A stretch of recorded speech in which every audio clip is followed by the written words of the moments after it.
Muito boa tarde a todos, Sr. Reitor da Universidade de Lisboa, Sr. Núncio Apostólico, distintos representantes do corpo diplomático, distintos investigadores, universitários, colaboradores da Fundação Francisco Manuel dos Santos. É com grande prazer que iniciamos este debate.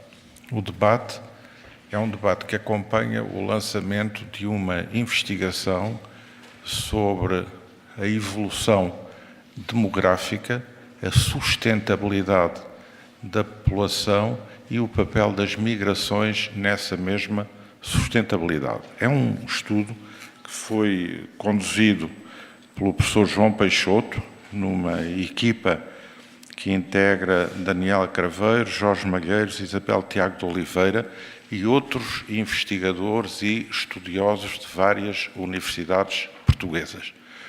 É um tema que tem estado muito na ordem do dia. É um tema sobre o qual se necessita de informação objetiva, estudo, investigação, e por isso o que foi agora realizado tem um pleno cabimento ao propiciar um debate mais fundamentado sobre esta problemática no conjunto da sociedade portuguesa. É naturalmente um tema que parte da demografia, parte da análise demográfica, das tendências de evolução da demografia portuguesa, a manterem-se constantes as taxas de natalidade, a manterem-se constantes o modelo económico e social, a manterem-se constantes os fluxos migratórios para dentro e para fora, a manterem-se constantes as políticas sociais e de natalidade. O texto é fundamentalmente um texto que pesquisa dados e o faz com exaustão e depois exerce a sua capacidade propositura para a discussão na base de uma simulação de dados numericamente constantes. Isso tem muito interesse. Isso tem muito interesse porque seguramente não sendo, nem pretendendo ser, porque não pode ser o resultado final de uma solução, fornece dados para habilitar essa discussão, que obviamente terá sempre pontos de vista diferenciados. O ponto de vista dos natalistas, o ponto de vista dos mais restritivos quanto aos acessos migratórios, o ponto de vista dos mais interventivos do ponto de vista estratégico na regulação dos processos migratórios para dentro e para fora. O estudo, aliás, a este propósito dá perspectivas muito interessantes porque coteja a correlação entre emigrantes e imigrantes, o saldo demográfico, e vai mais longe na medida em que procura introduzir séries qualitativas que distinguem os níveis de preparação, os níveis de formação e a inserção potencial nos mercados de trabalho, presentes ou futuros. Portanto, é um estudo que programa no sentido dinâmico. Estou certo e convicto que este estudo vai representar um marco no diagnóstico dos dados, na tematização do problema e na criação de condições para um debate sério em relação ao futuro.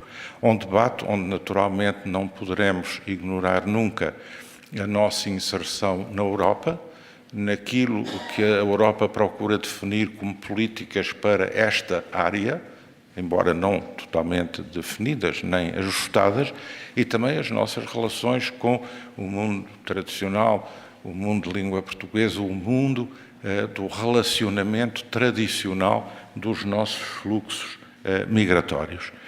Também ao estudo não será alheio naquilo que ele proporciona como base de dados uma reflexão mais aturada sobre os impactos de sociedade, ou seja, as consequências culturais, civilizacionais, políticas, institucionais da adoção de um ou de outro tipo de medida consoante a opção que for realizada quanto a esta matéria. Portanto, um estudo que deixa também em aberto a liberdade para os responsáveis de encontrar soluções a médio e longo prazo trabalharem com mais sentido da responsabilidade, as decisões que têm que ser tomadas. Este estudo é um apelo a que se debata, um apelo a que se introduza na vida portuguesa, numa área tão sensível, um cenário de médio e longo prazo, de cujo estudo aturado se possam deduzir opções responsáveis, mais fundamentais, mais fundamentadas, mais criteriosas. E por isso felicito os autores, agradeço em nome da Fundação Francisco Manuel dos Santos o prazer que deram em trabalhar connosco na realização deste estudo e também à Universidade de Lisboa, o Sr. Reitor, que tem aqui tantos dos seus docentes representados, a magnífica hospitalidade que nos dá ao permitir o lançamento neste edifício da Reitoria. Muito obrigado a todos.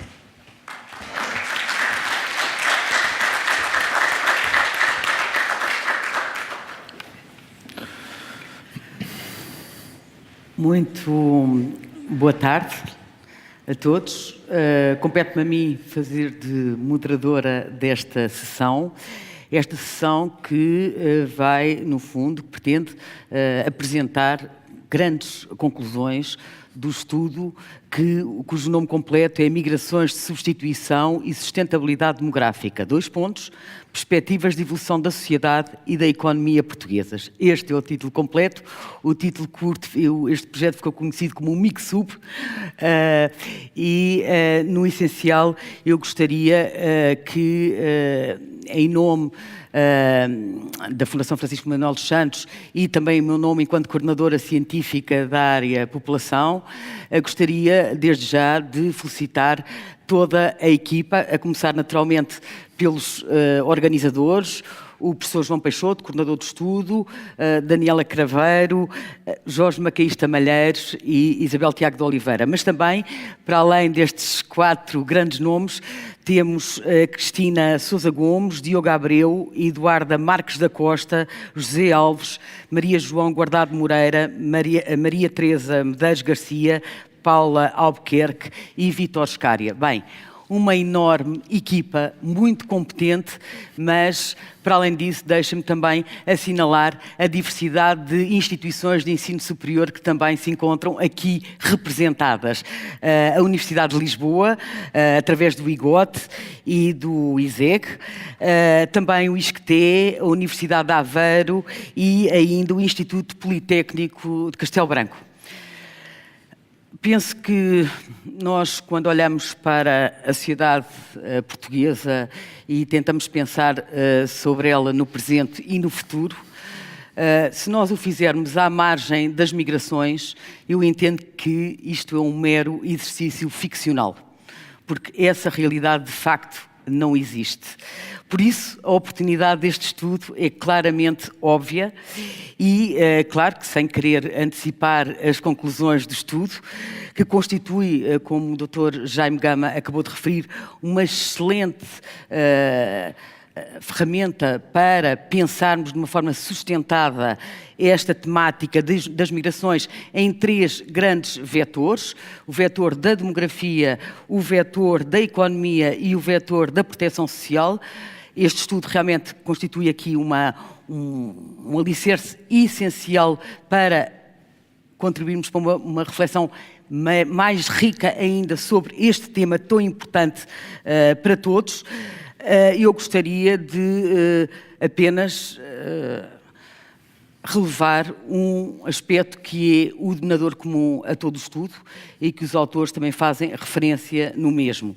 Dizem o seguinte: Portugal precisa de um número de imigrantes, com I, bem superior ao de emigrantes, com E, não está isto escrito, mas eu estou para o seu dinamismo demográfico, económico e social. Bem, eu passo desde já a palavra ao João Peixoto e à Daniela Craveiro para nos conduzirem por esta grande viagem que foi a investigação que teve início, lembro, no final de 2015. E também lembro ainda que teremos, após a apresentação, 15 minutos para questões que queiram colocar à equipa. Muito obrigada e agora João Peixoto tem a palavra. Ora bem, boa tarde a todos e a todas. Devo desde já dizer que eu não vou apresentar os resultados, será aqui a minha colega Daniela Craveiro que o fará. Vou aqui apenas falar aqui a 3 assuntos muito rápidos. Primeiro os agradecimentos, naturalmente, depois um bocadinho da história do projeto e rapidamente os objetivos, se eu conseguir, em 5 minutos. Agradecimentos que devem ser dados e são muitos. Primeiro, a vossa presença, muito obrigado por estarem aqui, e também os meios de comunicação social que desde terça ou quarta-feira da semana passada nos têm ajudado a chegar a uma larga fatia da população portuguesa. Segundo os agradecimentos, a Reitoria da Universidade de Lisboa, aqui na pessoa do Sr. Reitor, muito obrigado por nos ter cedido o espaço. Não é por acaso que estamos a fazer esta sessão aqui, de facto fomos 12 pessoas a trabalhar neste projeto, a maioria está ligada à Universidade de Lisboa e, enfim, não é por acaso que escolhemos a Reitoria da Universidade para começar. Naturalmente, temos que agradecer à Fundação Francisco Manuel dos Santos. Há 3 nomes que eu tenho que destacar: a Maria João Valente Rosa, de onde nasceu o convite original, o Pedro Magalhães e a Clara Valadas Preto. A Fundação Francisco Manuel dos Santos, para além de permitir que se faça ciência, que se faça investigação, para nos ajudar a difundir, a disseminar a investigação, foram, enfim, não diria apenas bons amigos, mas foram bons conselheiros científicos, resolveram muitos problemas práticos. Muito obrigado pelo trabalho que têm feito em relação às ciências, neste caso às ciências sociais portuguesas. Tenho que mencionar as nossas instituições, mas aí a Maria João já me fez o favor. Nós somos, de facto, viemos de 4 instituições. Obrigado a todo o apoio que nos foi dado pelas várias instituições. E tenho que agradecer também as opiniões, o conselho, enfim, que nos foram dados pelas muitas pessoas que acabaram de participar neste estudo. A equipa foi grande, 12 pessoas, mas não fomos demais para o grande desafio que era aqui colocado. Nós quisemos pensar nos futuros de Portugal até 2060. Naturalmente, a margem de incerteza disto é absoluta. Não quisemos ficar reféns, enfim, não quisemos ser colocados no cadafalso, porque temos assumido as responsabilidades todas e dividimos o ónus por uma série de convidados. Nós organizámos ao longo do processo alguns workshops, alguns encontros, fizemos um inquérito cuja metodologia a Daniela daqui a pouco explicará. Enfim, achámos que os cenários que nós imaginámos não deviam ser deixados nas mãos da equipa. Obrigado a todos aqueles que participaram, não vou dizer os nomes deles todos, eles sabem, e no livro que está pronto para ser descarregado, eles constam. Rapidamente, a história do projeto. A história do projeto começa em meados de 2015 e começa por um desafio que é feito aqui pela nossa colega Maria João Valente Rosa, que é uma das mais ilustres demógrafas portuguesas. Ela resolveu desafiar um conjunto de demógrafos ou de praticantes da demografia em Portugal para revisitar o conceito de migrações de substituição. O conceito de migração de substituição foi inventado em 2000, daqui a pouco a Daniela falará um pouco disso. Um dos pioneiros, ou uma das pioneiras do uso do conceito foi ela própria, a Maria João, em 2003, 2004, e ela convidou-nos a revisitar esse conceito, atualizá-lo, aprofundá-lo. Nós levámos a peito o desafio e, para além da revisitação demográfica, decidimos ser ambiciosos e decidimos juntar à projeção demográfica e à discussão demográfica, resolvemos juntar a discussão económica, a questão dos mercados de trabalho, a questão do emprego. O facto de muitos de nós estarmos ligados ao Instituto Superior de Economia e Gestão, ao ISEG, naturalmente favoreceu essa opção, e resolvemos também incluir a questão do Estado Social, das políticas sociais, da segurança social, porque achávamos que temos que discutir esses assuntos quando falamos dos futuros de Portugal. Deixámos de lado todos os outros futuros, porque era impossível abarcá-los todos, mas pelo menos estas 3 grandes questões foram aquelas que selecionámos. Acabámos por crescer ao ponto de ser um projeto com 12 pessoas, porque precisamente resolvemos criar uma equipa forte, interdisciplinar. Tivemos sociólogos, demógrafos, economistas, geógrafos na equipa.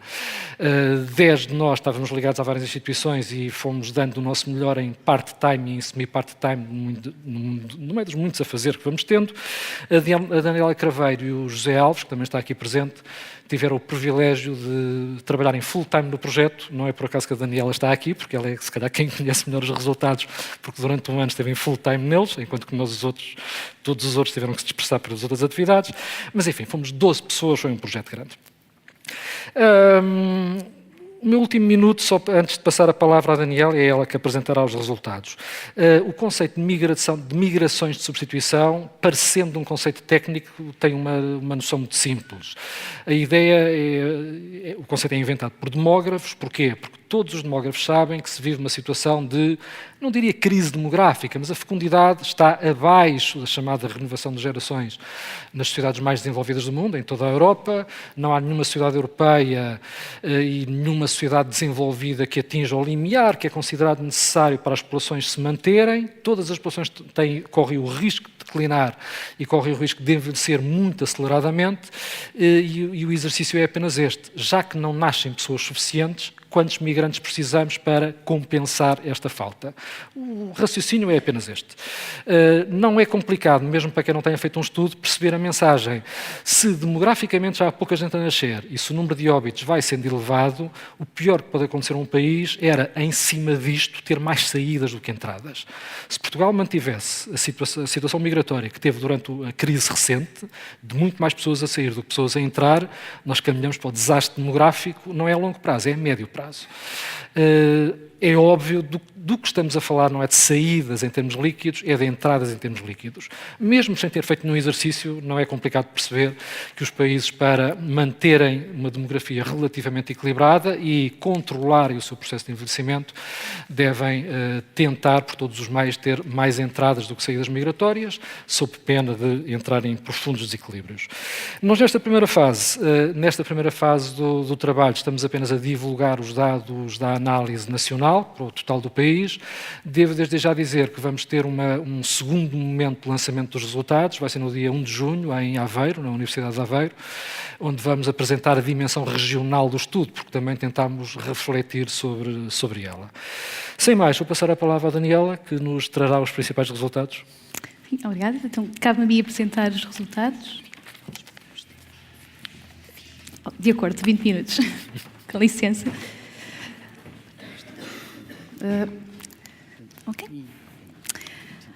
Portanto, como já foi referido, o objetivo principal neste estudo acaba por ser estudar o papel das migrações ao nível da sustentabilidade demográfica e económica do país, e centrando-nos essencialmente no conceito de migrações de substituição, aqui neste contexto, que podem ser então definidos como o cálculo ou a estimativa do volume de migrações necessárias para compensar a progressão do envelhecimento populacional.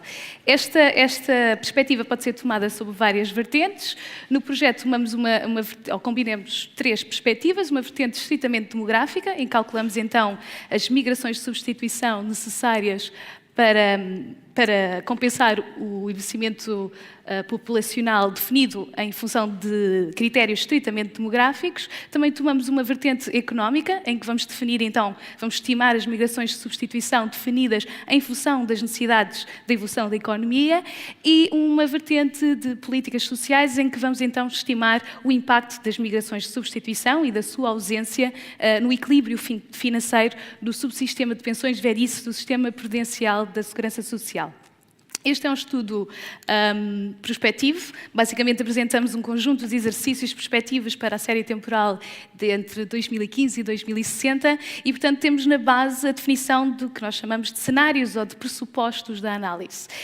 Portanto, a primeira etapa do estudo acabou por ser essa, definir aquilo que podiam ser cenários que pudéssemos estabelecer como condições iniciais, a partir da qual conseguimos, então, estimar as migrações de substituição, nas três vertentes de que já falei. A nível da demografia, com base com recursos da literatura especializada, foi possível encontrar grande consenso entre os especialistas e, portanto, foi relativamente simples definir um modelo, um cenário para a demografia. Do que diz respeito às projeções da economia, contudo, o que encontramos ao nível da revisão de literatura não foi suficiente para o detalhe e para os cálculos que queríamos desenvolver no âmbito deste estudo, tendo, então, combinado outro tipo de metodologia. Fazemos o recurso à análise retrospectiva, ou seja, consulta de dados estatísticos macroeconómicos de Portugal, e também a consulta de especialistas através do método Delphi, o tal inquérito referido antes, que permitiu então, sob a consulta de peritos, definir diferentes cenários para a economia portuguesa. Por fim, a projeção aos cenários que definimos para projetar os saldos financeiros relativos à segurança social, temos em conta então os parâmetros económicos e demográficos definidos nos cenários anteriores. Para esta apresentação, vou ter de ser muito sintética, tenho uns constrangimentos temporais muito definidos e, portanto, vou só apresentar resultados centrais de cada uma das vertentes, da demografia, da economia e da segurança social. Começando então pela perspectiva mais demográfica, e então estamos aqui a pensar então nas migrações de substituição necessárias para compensar o declínio populacional e o envelhecimento populacional previsto. E a primeira etapa para fazermos este cálculo consiste na definição do cenário de base, um cenário sem migrações, em que se admite, então, uma situação em que não há entradas nem saídas populacionais da população residente em Portugal desde 2015 a 2060. Para isso, aplicamos um método de componentes por cohort, permite então fazer esta projeção demográfica, admitindo estas condições, que definimos como condições de base as previsões do Instituto Nacional de Estatística quanto à evolução da esperança média de vida e da fecundidade. Com base então neste cenário central, que é aqui representado em forma de tabela, conseguimos então fazer a projeção da população residente em Portugal entre 2015 e 2060. Aqui apresentada graficamente, as três cores representam os três grupos etários, mais jovens, azul mais escuro, depois a população em idade ativa em azul claro e em cinza a população com mais de 65 anos. E neste cenário, avaliando então o cenário o cenário de projeção demográfica, num cenário sem migrações, sem entradas nem saídas populacionais, conseguimos prever, nestas condições, a diminuição do volume total da população, de cerca de 10 milhões de pessoas para cerca de 7 ou cerca de 8 milhões de pessoas em 2060. Um outro resultado muito claro nesta projeção diz respeito ao peso relativo da população com mais de 65 anos, no total, que passa de cerca de 20% registados em 2015 para quase 40% em 2060. Com base então neste cenário fechado, no cenário sem entradas nem saídas de população, fomos então calcular as migrações de substituição necessárias para compensar a progressão do envelhecimento populacional, definindo então 3 metas demográficas. A esse nível foi necessário também assumir um conjunto de pressupostos para a população migrante.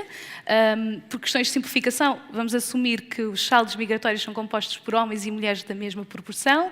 Vamos assumir também que os imigrantes têm o mesmo comportamento em termos de fecundidade e esperança média de vida do que a população residente, os cenários admitidos pelo cenário central do Instituto Nacional de Estatística, sendo também necessário definir hipóteses quanto à estrutura etária destes saldos migratórios. E como o saldo, no fundo, resulta das entradas populacionais menos as saídas, o mesmo saldo pode ser composto por várias proporções de entradas e de saídas e procuramos, no âmbito do nosso estudo, perceber então algumas alternativas, fazemos uns estudos de sensibilidade em função da composição do saldo migratório. Para esta apresentação, contudo, vou apenas referir um destes cenários, uma desta composição, aquele cenário que consideramos mais central e que assume que a estrutura etária do saldo migratório é semelhante às entradas registadas nos últimos anos, ou seja, é semelhante em termos de caracterização etária dos imigrantes que vieram para Portugal nas últimas décadas e temos esta informação através dos censos. Portanto, nesta secção, as migrações de substituição são definidas em função de critérios estritamente demográficos e, portanto, vamos estimar as migrações de substituição necessárias para manter o volume da população total, para assegurar o volume da população em idade ativa, ao longo de todo o exercício perspectivo, e também para manter o índice de sustentabilidade potencial, isto é, o rácio entre a idade ativa e a idade total. Estes dados são apresentados graficamente. A primeira parte do gráfico representa a evolução histórica do saldo migratório em Portugal, em que podemos ver que estamos a recuperar de uma tendência de valores muito negativos em consequência da última crise económica. E na segunda parte do gráfico, então, depois de 2015, com as linhas a pontilhado, temos nossas projeções de migrações de substituição. Neste caso, para esta meta, o saldo migratório necessário para assegurar, então, que a dimensão da população total não diminua é crescente ao longo de toda a série temporal e, em média, resulta em cerca de mais 47 mil pessoas por ano. Para manter a dimensão da população em idade ativa, a meta é ainda mais exigente, sendo então necessário cerca de 75 mil pessoas por ano, em média, para assegurar então que a dimensão da população entre 15 e 64 anos não diminua entre toda a série temporal. Por fim, temos então as migrações necessárias para parar a progressão do envelhecimento populacional. E estes tomam valores realmente mais desproporcionados do que os anteriores, têm valores muito maiores. Em média, estamos a falar de um saldo migratório de cerca de 590 mil pessoas por ano, que seria o suficiente para conseguir travar a progressão do envelhecimento populacional e manter o rácio entre pessoas em idade ativa por pessoas com mais de 65 anos. Obviamente, isto é uma demonstração quantitativa, gráfica, muito clara de quão irreversível é a evolução do envelhecimento populacional, pelo menos em circunstâncias expectáveis. Aqui apresentamos os 3 cenários de forma comparativa. Chama a atenção apenas para os gráficos de barras, em que apresentamos o valor acumulado das migrações de substituição necessárias ao longo dos 45 anos desta série perspectiva, em que podemos concluir que, para assegurar então que a população total se mantivesse na mesma dimensão, nos cerca de 10 milhões de pessoas, seria necessário entrar mais 2 milhões de pessoas em Portugal do que sair.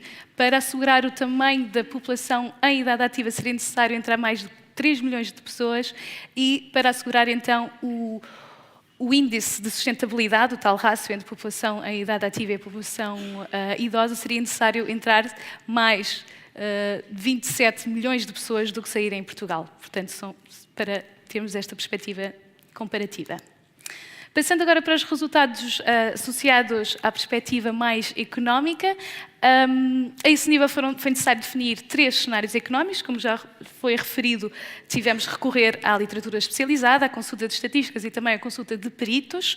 A este nível definimos 3 cenários. Temos um mais otimista, que chamamos cenário alto, um cenário menos otimista, que chamamos cenário baixo, e o cenário histórico. As diferenças entre estes 3 cenários, basicamente, centram-se no ritmo de crescimento do VAB e da produtividade, sendo então que o cenário histórico, estamos a assumir que o ritmo de crescimento do VAB e da produtividade siga a tendência histórica entre 1977 e 2014. Com base da metodologia aplicada, uma matriz input-output, e com base nestes critérios, foi então é possível de estimar o volume de emprego associado a cada um destes cenários, sendo então que se aplica também uma premissa, um cenário para a evolução da estrutura de qualificações associada ao emprego, tendo em conta também a evolução histórica a este nível.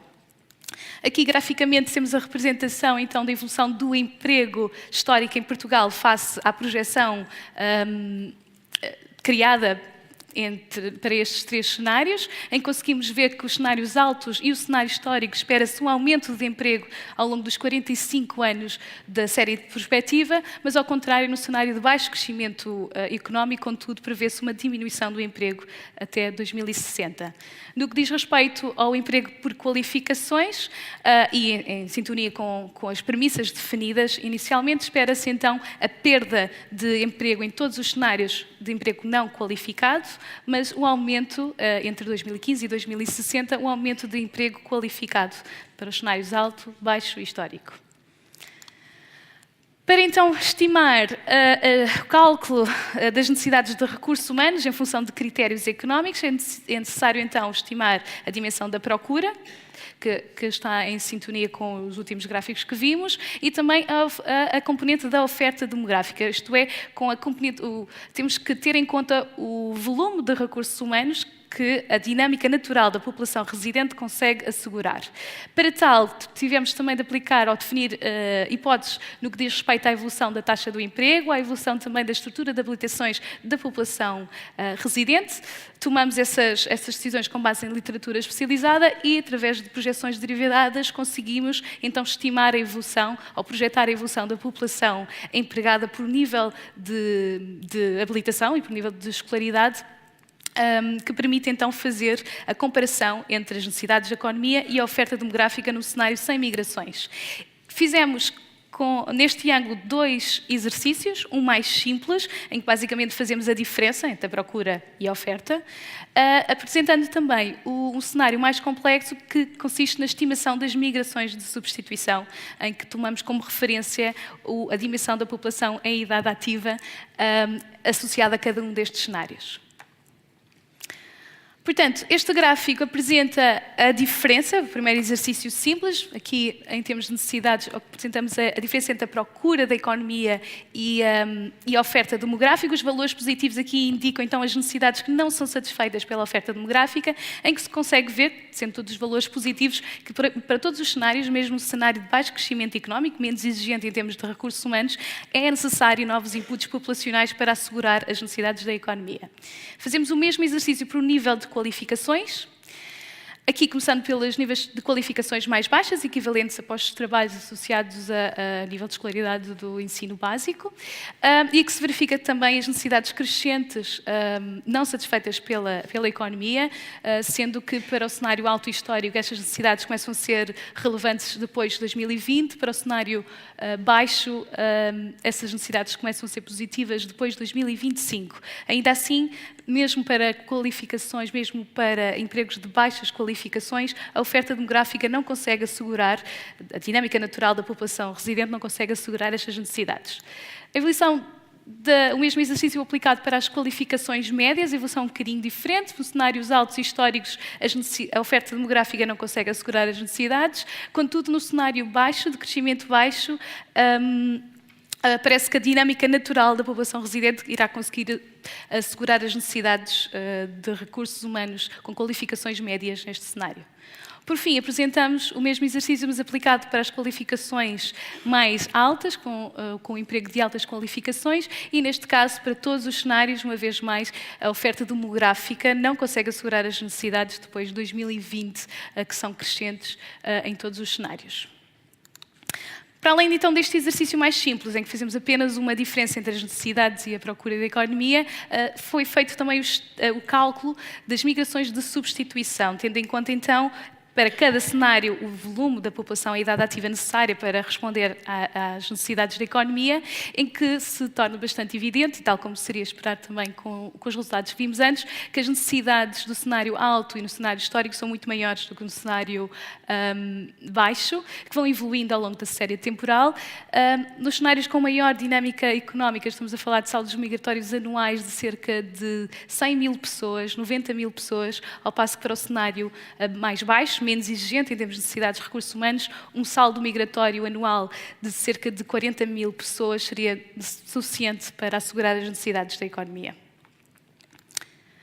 Aqui estão os 3 cenários de forma comparada, apenas para sublinhar então que os valores acumulados das migrações de substituição ao longo de toda a série temporal, em que se torna muito evidente então as diferenças entre o cenário alto histórico face ao cenário baixo da economia, que necessitaria cerca de mais 2 milhões de pessoas para complementar a dinâmica natural da população residente, sendo que para o cenário alto seria necessário mais 5 milhões de pessoas, para o cenário histórico cerca de 4 milhões de pessoas, para assegurar então as necessidades da economia.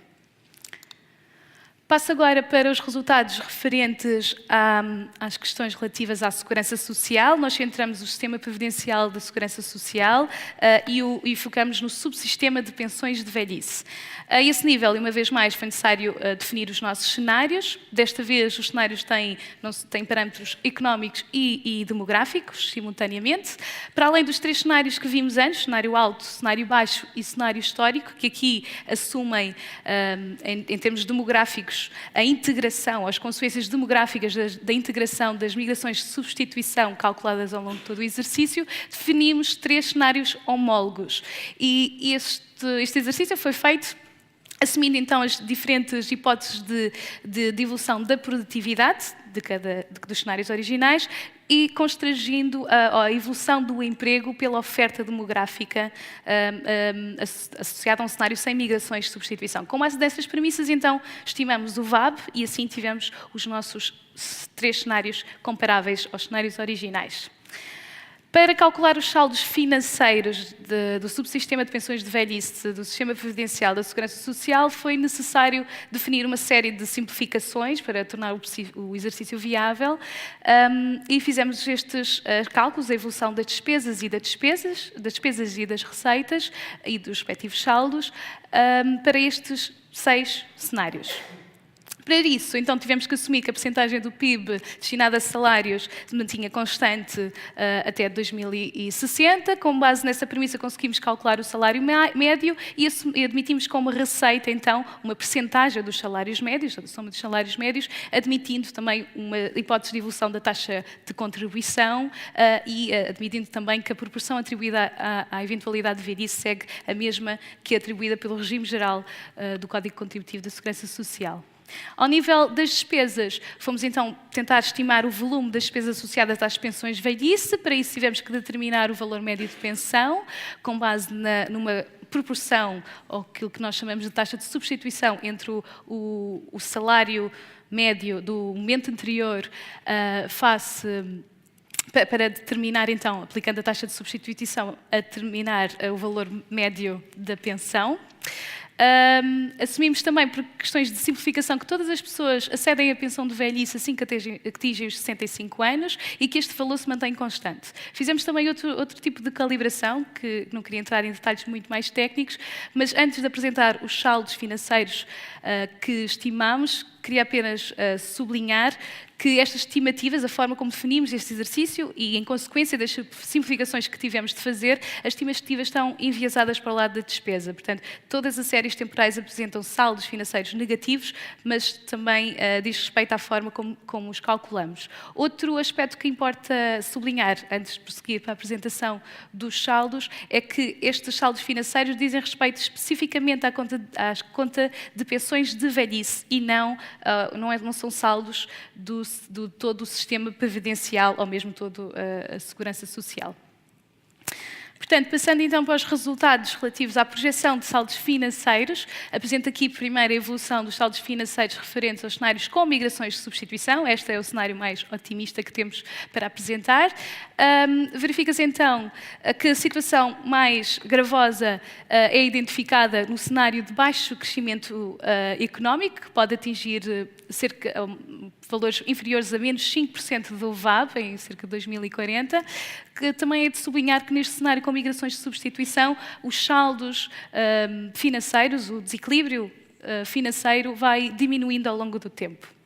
Esta situação é mais negativa nos cenários em que não consideramos as migrações de substituição, ou seja, aqui os recursos humanos estão o emprego está constrangido à oferta de recursos humanos patente nos nossos cenários, sem migrações de substituição, e aqui a evolução dos saldos é mais negativa. Ainda assim, a situação mais negativa continua a ser relativa ao cenário com o crescimento económico a um ritmo menor, o cenário baixo. Este último gráfico basicamente apresenta então a diferença entre os cenários homólogos, alto com migrações e sem migrações, cenário baixo com e sem migrações e o histórico com e sem migrações, em que podemos analisar então o agravamento do saldo financeiro em pontos percentuais entre os cenários homólogos. E aí também podemos concluir, para além do impacto positivo das migrações de substituição, é que este impacto vai aumentando ao longo do tempo. Bom, foram estes os resultados que queríamos apresentar de forma muito breve. Todos os detalhes estão apresentados também em detalhe no relatório disponível online. Basicamente, para termino apenas com algumas noções gerais do trabalho. Primeiro, referir as migrações de substituição como um conceito útil para pensar e quantificar a progressão do envelhecimento populacional. Sublinhar, então, os resultados relativos à projeção demográfica da população residente em Portugal no cenário sem migrações de substituição, que implica o declínio da dimensão total da população. E também, basicamente, vou passando para os slides, basicamente ia fazer a revisão de resultados. As duas conclusões principais que retiramos com a realização deste estudo, basicamente, são sublinhadas nestes 2 pontos, em que, se por um lado o estudo torna muito evidente a importância das migrações para a sustentabilidade demográfica e económica em Portugal, os valores que também determinamos, o volume necessário para atingir estas determinadas metas, também sublinham a importância de desenvolver uma política mais integrada, que não seja só centrada em migrações, tendo em conta também outro tipo de parâmetros considerados no estudo, a nível da demografia, da economia e da segurança social.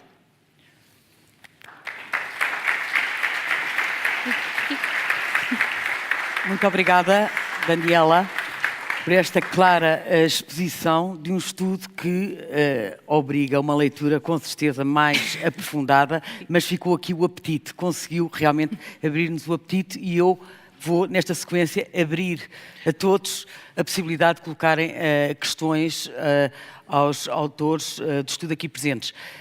Lembro que este programa está a ser gravado, por isso também gostaria, e poderão depois revisitar também esta sessão no site da Fundação Francisco Manuel dos Santos, mas gostaria que as questões para já fossem muito breves, e que também começassem por apresentação, que todos se apresentassem antes de colocarem essas mesmas questões. Ora, boa tarde. Eu vou-me levantar só para que fique registado. O meu nome é Luís Corucho, eu sou presidente da Associação para a Resiliência da região de Lisboa e, coincidentemente, nós analisámos exatamente as mesmas questões, com certeza com recursos mais limitados, portanto, ficamos muito contentes com o aparecimento deste estudo, que achamos crítico, e queria então fazer uma pergunta muito breve. Nós analisámos alguns indicadores na sequência do nosso estudo e a nossa principal conclusão é que, analisando as componentes financeiras da problemática das migrações, fazendo como base dessa análise o estudo REMIGRE, que foi um estudo preliminar feito também pelo professor Peixoto, nós compreendemos que há uma relação entre a emigração, portanto, dos portugueses e os cenários financeiros globais. Em primeiro lugar, há um momento, em 2007, em que Portugal já tinha uma tendência de imigração grande e que estancou com a crise financeira global, e depois, com a instalação da crise das dívidas soberanas em Portugal, há então um novo boom da, portanto, emigração portuguesa para o estrangeiro. A questão é? Sim, nesse sentido, portanto, a questão é que nós podemos considerar as migrações de substituição e a imigração de outros recursos, para Portugal, mas a nossa questão é, se nós não abordarmos a estabilidade do sistema financeiro, qualquer cenário de migrações de substituição estará sempre comprometido por uma repulsão, por inexistência de estabilidade financeira local. Portanto, eu acho que neste problema a indústria financeira e a capacidade dos agregados familiares terem recursos é fundamental. Muito obrigada. Portanto, essa é a minha questão. Aqui a questão, depois já respondemos. E penso que traz nesta fila, exatamente. Boa tarde, Vítor Corado Simões e Zeg. Eu queria começar por dar os parabéns aos autores do estudo. Eu não sou especialista nesta área, mas certamente vou ler o estudo com toda a atenção para perceber o que é que nos espera e o que é que me espera a mim próprio à medida que for envelhecendo. Portanto, penso que será certamente uma baseline fundamental para nós refletirmos sobre este tema. Agora, queria deixar um desafio, quer à Fundação Francisco Manuel dos Santos, quer à coordenação deste estudo, sobre o qual gostaria que se pronunciassem, que é o seguinte: está aqui um pressuposto implícito de que não há mudança tecnológica, ou que a mudança tecnológica é idêntica à anterior. Ora, nós sabemos que com os desenvolvimentos que estão a ocorrer, designadamente a nível de robótica e de tratamento de Big Data, certamente vai haver mudanças significativas a esse nível. Portanto, o meu desafio era, por que não, a partir daqui, introduzir mais uma variável relevante no estudo e refletir sobre ela, porque acho que é agora o momento em que devemos refletir, porque senão seremos apanhados pelo comboio, digamos assim. Muito obrigada. Obrigado. Mais alguma questão? Boa tarde, eu sou o Tiago Silva. Eu tinha só uma pergunta para fazer. Agora apresente-se, se não se importar. Tiago Silva. Tinha só uma pergunta a fazer. De acordo com as projeções de população residente do INE, e que eles fizeram um estudo de 2015 a 2080, eu só tenho aqui uma dúvida, apesar de achar muito interessante o fato de imigração, que foi referido agora pelos autores. Penso, salvo erro, que foi em 1982 o primeiro ano em que tínhamos o índice de fecundidade abaixo de 2.1, que é o necessário para manter a civilização. Portanto, de 1982 para 2015 são 33 anos, abaixo do nível 2.1. E de acordo com o cenário otimista do INE, de 2015 a 2080 vai ser 1,75. Portanto, somamos os anos, são 98 anos, aproximadamente um século. Um século Peço abaixo... desculpa de interromper, mas nós não estamos aqui a discutir os cenários do INE. Nós temos aqui uns cenários desenvolvidos... Mas 2060 o cenário é similar, é abaixo do... Eu também já estive a ver os números. Muito bem. Portanto, a Então minha questão é, deste cenário. até que ponto é que podemos continuar com este cenário e existirmos enquanto população portuguesa? Muito bem. Há mais alguma questão? Muito obrigada. Mais alguma questão? Eu tenho apenas também mais uma para acrescentar e depois uma questão e uma observação. Nós, daqui deste estudo, percebemos de duas certezas, embora o estudo também diga várias vezes que se sustenta na incerteza, não é? E incerteza é uma das palavras-chave desta investigação. Mas existem quase duas certezas, diria eu. Por um lado, que vamos continuar a envelhecer. Portanto, não é esta a questão, vamos ser mais velhos no futuro, independentemente de tudo o que venha a acontecer, independentemente de tudo, não tudo, não é? Mas se a evolução for aquela que nós também, de algum modo, desejamos. Por outro lado, também que estamos cada vez mais dependentes das migrações para termos algum dinamismo demográfico, social e económico. Ora, muito bem.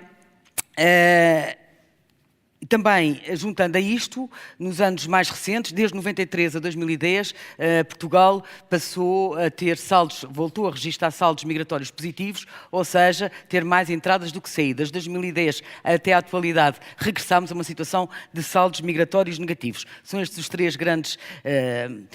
três grandes ideias para avançar com uma questão. Porque, de facto, a imigração deste estudo, e não só, mas deste estudo é bem sugestivo a este propósito, diz-nos que, no fundo, ela representa quase uma grande parte do oxigênio que este país precisa para não asfixiar no futuro. De facto, é assim que eu li um pouco as vossas conclusões e o vosso estudo. E a pergunta é, mas então nós somos todos malucos? Nós queremos todos morrer?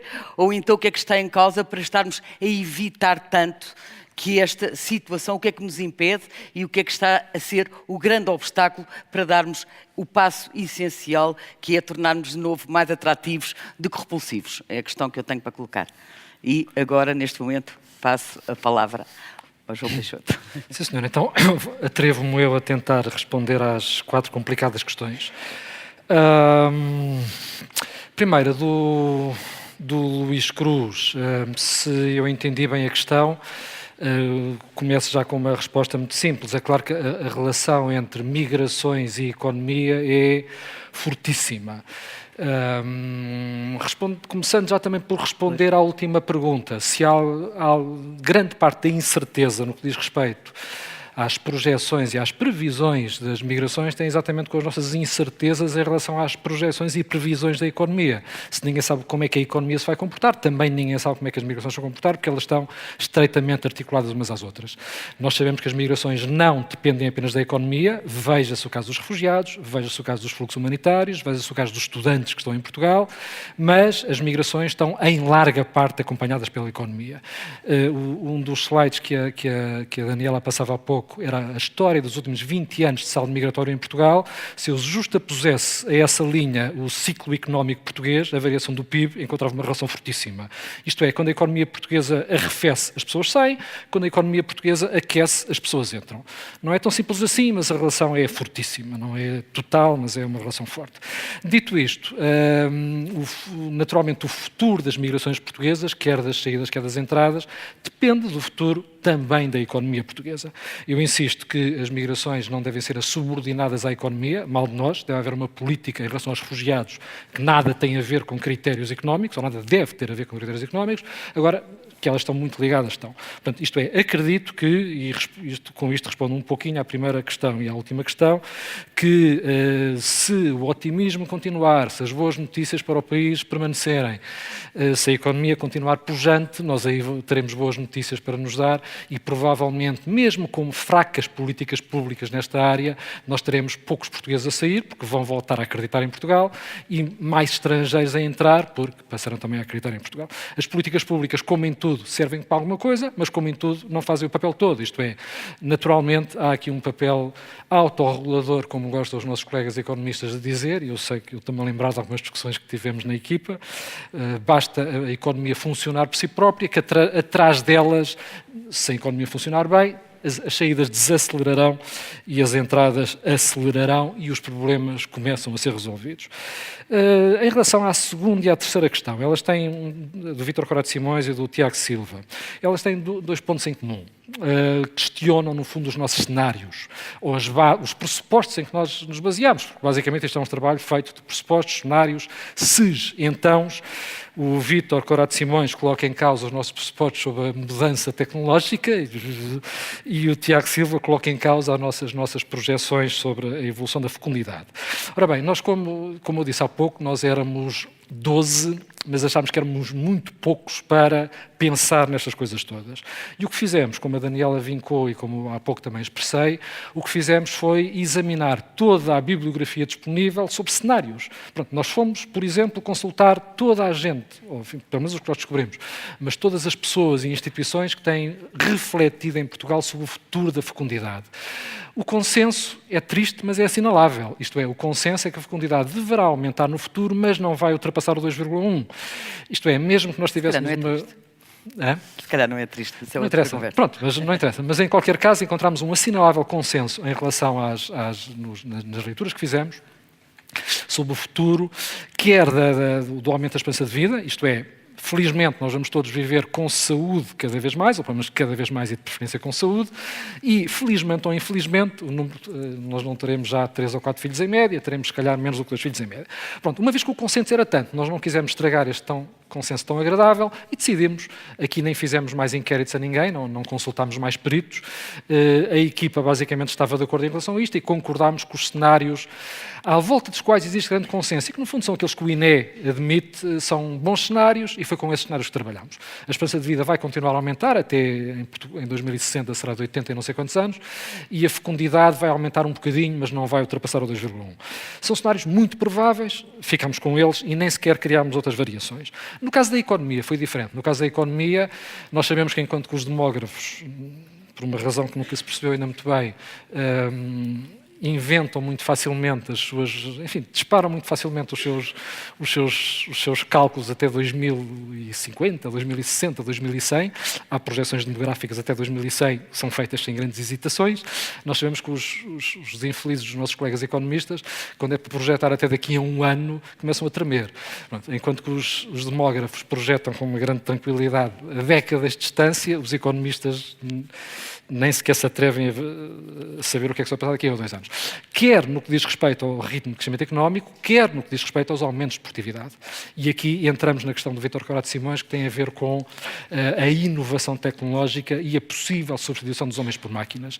Nós examinamos essa variável, é a produtividade, e foi com essa variável que trabalhamos. Agora, o que fizemos foi inquirir, aqui sim, encontramos uma enorme variedade de opiniões na literatura, aliás, em rigor, pouca gente na economia se atreve a discutir o que se vai passar daqui a mais do que 3 ou 4 anos, ao contrário do que se passa na demografia. Portanto, aí não tivemos muitas bases. Aí o que fizemos foi a metodologia Delphi, que a Daniela falava há pouco.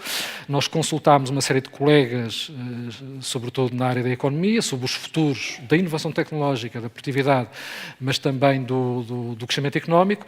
Naturalmente, a pergunta é, no mínimo, ousada. Nós perguntávamos o que é que você acha que vai acontecer à economia portuguesa até 2060. Naturalmente, mais de metade das pessoas que nós inquirimos não nos quiseram responder. Mas houve metade corajosa que decidiu dizer umas coisas e foi com isso que nós trabalhamos. Isto é, os valores que nós adotámos de produtividade são os máximo e o mais baixo e o mínimo, são os valores que resultaram desta auscultação a especialistas. O Vítor Corrado Simões não foi um dos nossos inquiridos, mas da próxima será. Portanto, da próxima fica a promessa que ele será uma das pessoas que nós vamos ouvir. Mas só apenas um minuto para falar um pouquinho sobre a inovação tecnológica. A inovação tecnológica comanda o aumento da produtividade, não começou agora, já, pelo menos no meu entender, começou há muito tempo. Os ganhos da produtividade têm sido gigantescos nos últimos 100, 200 anos, por exemplo, nos países europeus. Nós hoje trabalhamos muito menos dias por ano, muito menos dias por semana, muito menos horas por dia do que há 100 anos. Com certeza que no futuro isto vai continuar a acontecer e, eventualmente, irá acelerar. Eu acredito, e outras pessoas acreditam, que por muito intensa que seja a inovação tecnológica, por muito grande que seja a adaptação dos robôs à nossa vida, não substituirá de um dia para o outro o trabalho humano que será necessário.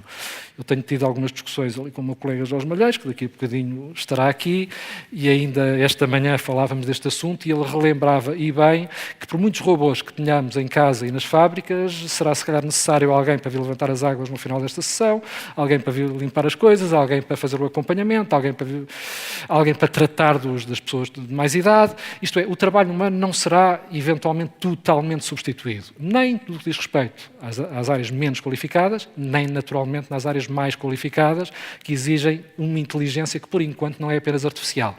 Pronto. Eventualmente fomos conservadores em relação às estimativas da inovação tecnológica.